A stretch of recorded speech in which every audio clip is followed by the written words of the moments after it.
Hi, my name is Brianna Smith, and today I'm going to take you along with me on a journey to truly discover what is meant by culture in business. So to truly understand what is meant by culture in business, we need to first define what is culture.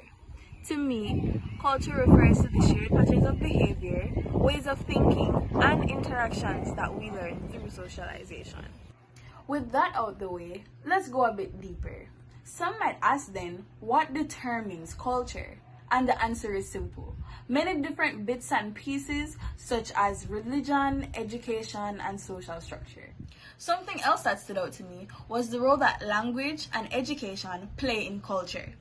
In terms of language, although English is one of the most widely spoken languages across the world, in order for international brands to thrive in other markets, they must be able to adapt to the culture of the nations in which they wish to operate.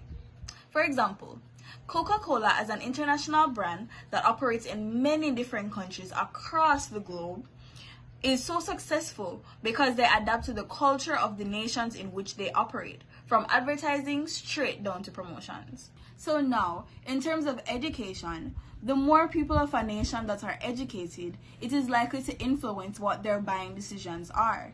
So instead of them buying that expensive French-made Birkin bag for show, they might opt to buy a knockoff or a cheaper alternative that's a more cost-effective option. A discussion point from this chapter that I particularly liked was when we were talking about culture shock.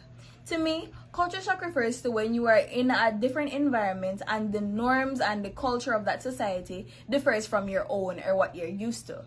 I can remember when I just moved to Jamaica, and I remember somebody telling me hush after bumping into me. I thought, why is this person telling me to shut up? Because in Belize, hush means to be quiet or to shut up. And in Jamaica, I learned that it merely means to say sorry or pardon me. So that is one of the examples that I often refer to when I talk about the culture shock that I experienced coming into Jamaica. Another thing too is in Belize, we use a lot of cilantro in our different cuisines. In Jamaica, cilantro is one hard find. So as we wrap up, let's come back into the scope of international trade. So another example of how culture influences international trade is the sale of contraband goods from Mexico that are illegal in Belize.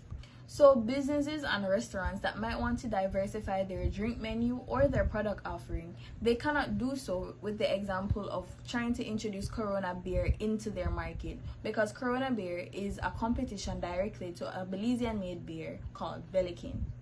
So in Belize, that contraband culture exists. However, a difference in culture would be in Jamaica, because I can go to a supermarket or to my favorite restaurant in Jamaica and be able to order Corona beer. That's because it's not considered contraband, even though Jamaica produces its own beer, Red Stripe.